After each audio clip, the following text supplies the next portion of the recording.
we wish you all Merry Christmas because Yes, of Merry course Christmas.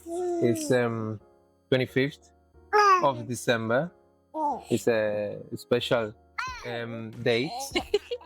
So And you say Merry Christmas. yeah, I want to introduce who we are. This little girl here is Luana Isabella Howard Smith. I'm Laura Smith. I'm from the UK. This is my third child.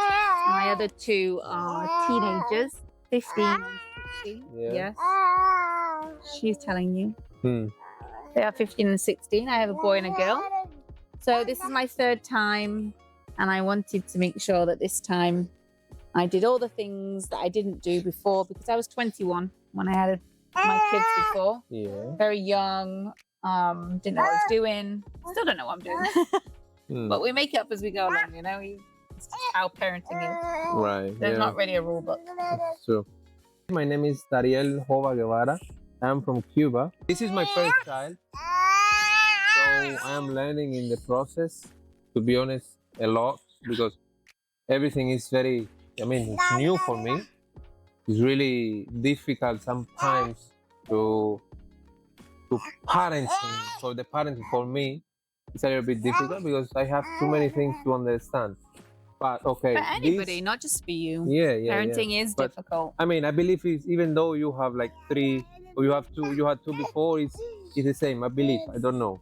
Yeah, I it's don't know. like having your first baby all over again, because I'm a different age, I'm in a different country, and and it's also a you whole had different experience. Yeah, and you had them like 15 years ago, 14 years ago. Yeah, a lot has changed. I mean, okay, not a lot has changed, but there's more access to understand things.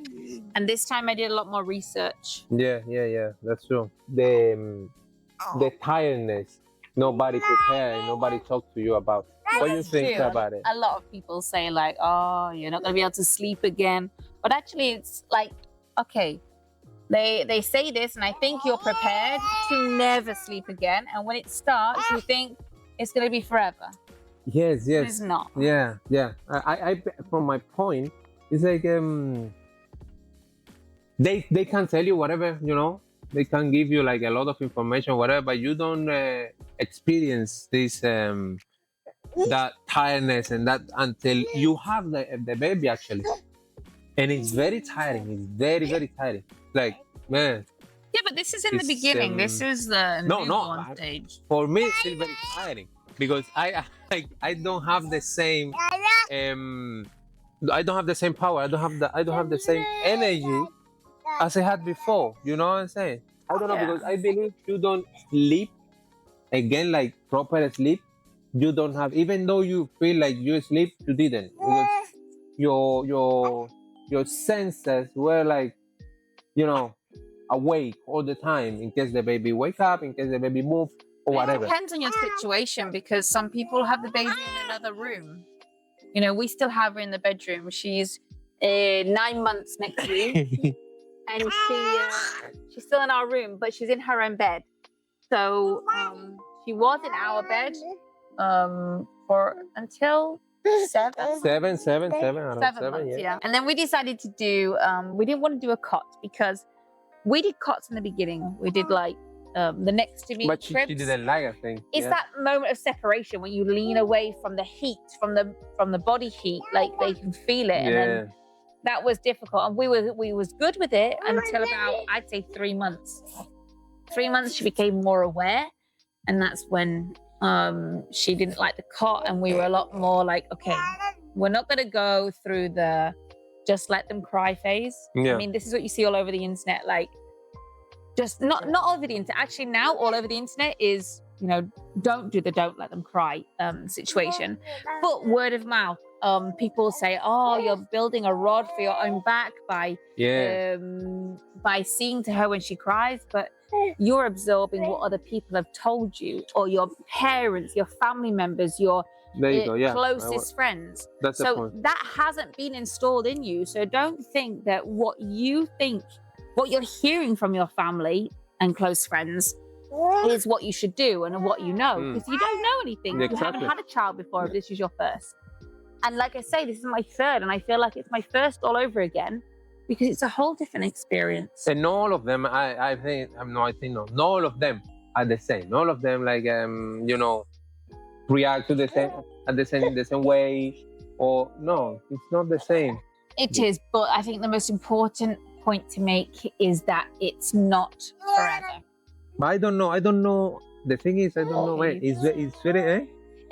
Okay, you said that you're still tired now, but it's a different type of tired from before. Yes, it's very. Tired he was in the newborn stage in the first 3 months, where she was awake. She was feeding every hour, so every hour she was waking up. That was tiring. This is not tiring. This is just broken sleep compared to what we had before kids. Before kids, we slept all the way through. What's up, Papa? And it's crazy because. Tell us. Mommy? Even though you are tired, you're still functioning. I mean, it's because you have to. It's an obligation you have. So let's go into the story about this, because there's a reason why you're saying this. And there's like a huge step that you took that I remember hugely. So, okay. Yeah. As an example, when we were in the hospital, so I went to the hospital on the Wednesday. Gave birth on the Friday. And at the Wednesday night, you came in and slept in the hospital in the chair. Yeah.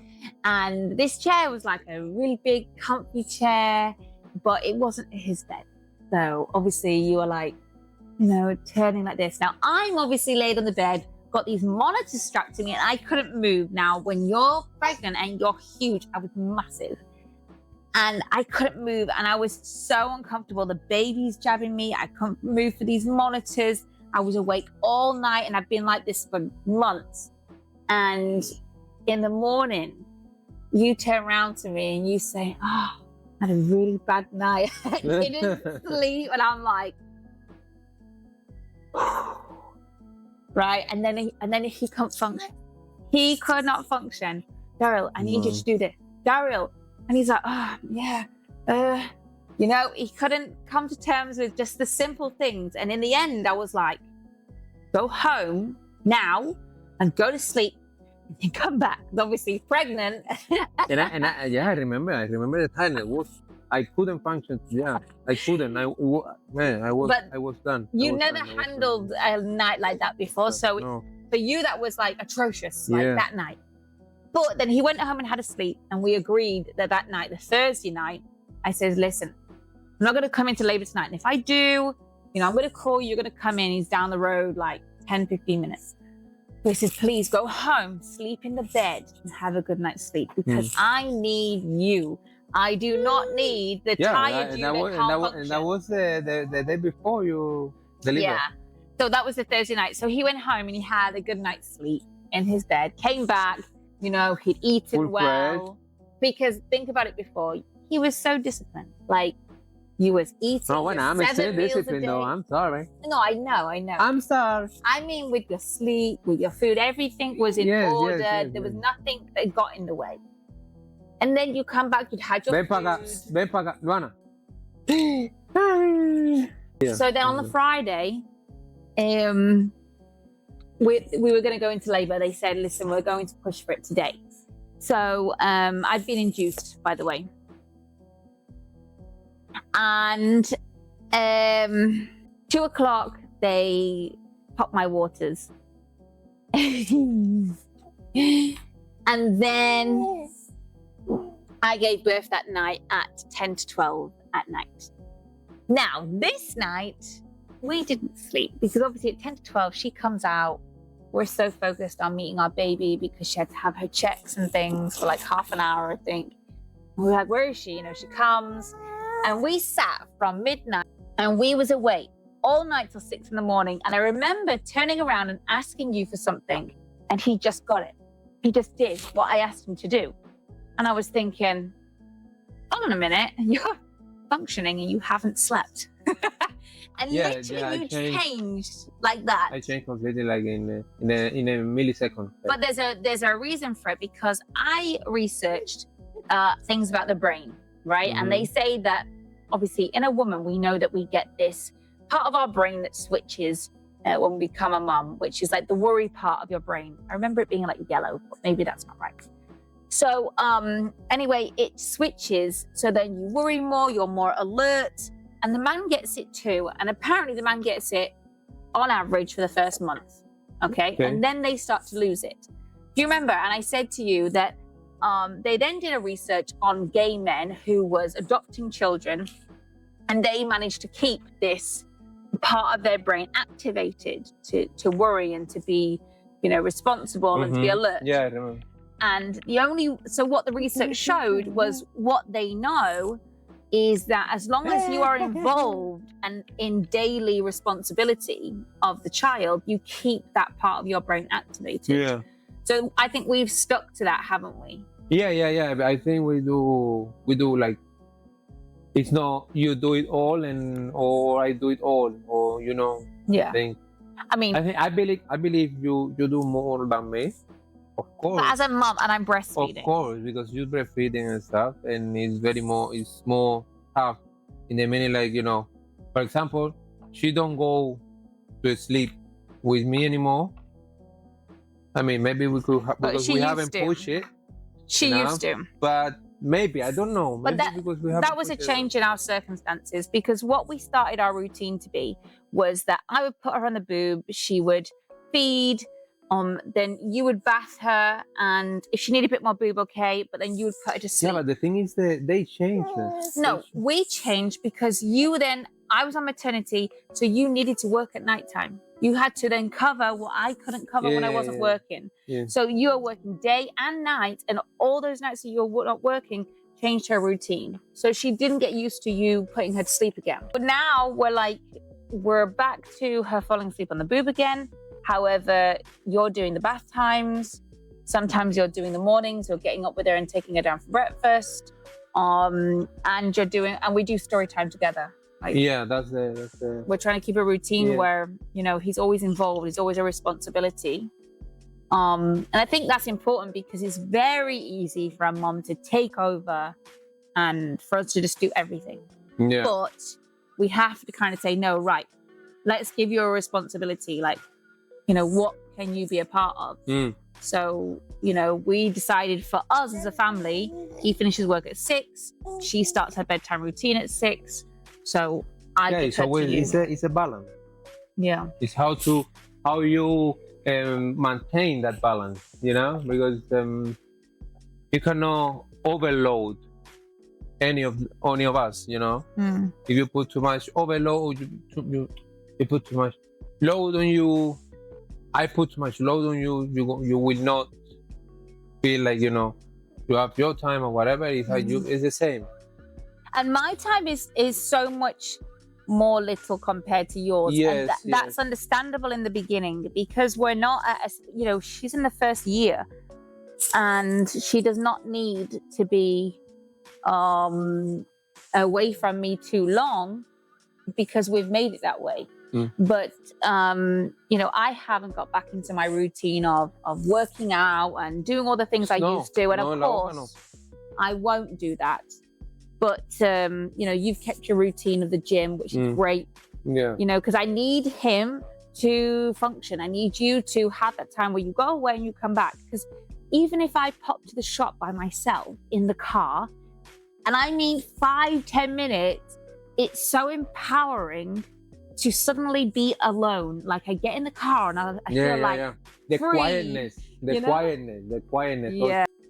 I think the important thing is that, you're going to be tired. Yeah. There is going to be changes. The changes don't last forever. No. And she's like we said, 9 months next week. And every 3 months, our lives changed. Our routines changed. We adapted. So what you did in the first 3 months is not what you'll be doing at 8 months, 9 months, 10 months. It's not at all. It's completely different. And everything changes. And also, I think one thing, do you remember when I was pregnant and I was remembering, okay, I need to adapt the house. So she can't get into this, she can't get into that. And I got frustrated when I was pregnant that he was leaving cups of coffee in the living room when he went to bed at night. And I'm still doing it though. Yeah, I'm still doing it. Anyway, I was getting frustrated because I was like, listen, you've got to change that like now. And he was kind of really overwhelmed by like, why are you, why is there going to be so much pressure to just put a cup of coffee in the sink? Yeah, they understand, but at the time. Yeah, at the time. And actually, I was pressuring where I didn't need to, because the difference for me was I knew what was coming. And I needed to give him the space to experience it without having to know what was coming, you know? Yeah. Because I know what's coming in some areas, but we don't need to talk about that now. So, I have to just let that go for the time. And we're adapting as it comes, and he has to learn. Look what I have here. Keep your arm down. So I'm sorry, guys. I'm sorry. Unfortunately, he learns when coffee's gone on the floor and he's had to clean it up or something like this, because at the minute it's still happening. It's gonna still happen, I believe. That accident, man. That accident happened. Okay, but they can be avoidable. This is a mom's point of view. We like to avoid them before they happen, then learn after they've happened, more time than most. For a man, it's a different experience. For a woman, it's a different experience. But that doesn't mean that you can't come together and work as a team. The changes will be different for both of you, but you will be able to still find out what is good that suits your lifestyle and your circumstances, because everyone's circumstances are different. Yeah, of course. And like we said in the beginning, it's gonna be tiring, but you are not alone. You understand how you're feeling. You understand everything, and you can see that. You can see that it's not easy, but we function. We continue working. You continue doing whatever you need to do. Even though you are like dying, you are super tired, but you continue doing the stuff. So it's not impossible. That's what I'm saying. It's not impossible. And you could put some questions in the comments below of things that you want us to cover, things that you're struggling with, because I personally follow a lot of like mums accounts, mums groups. Yeah. They ask a lot of questions.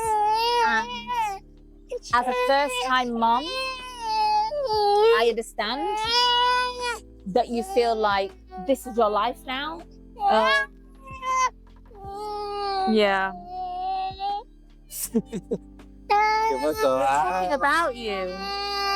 But this is normal. This is okay. This is real life. Yeah, of course. It doesn't mean that we're going to hide her aside. She's going to get involved. Now. She's going to talk. And that's the point of this channel. That's the point of this videos. That you feel like, okay, this is not only me. This is real life. This is how you need to live now. It can be overwhelming. Yes. But there is a lot of changes. They don't last forever. Every few months, you're going to notice changes in sleep, changes in food, changes in routine, changes in day-to-day activities. Yeah. But then at the same time, the hard thing for us as parents is we have to kind of keep a routine, because that's how babies work, is a routine. So we have to adapt to them, listen to them, but also, keep them regulated. Yeah. The thing that you have to understand and you have to be conscious about is that this is your reality. So what you gonna do with it? So we want you to hit subscribe. We want you to go to our Instagram page, and we're going to put a link for you to follow us on Instagram also. And we're going to put some small shorts, some little tasters in Instagram, ready for our next video. Yeah. So it's lunchtime. That's it. So I'm good. See you guys. Bye-bye.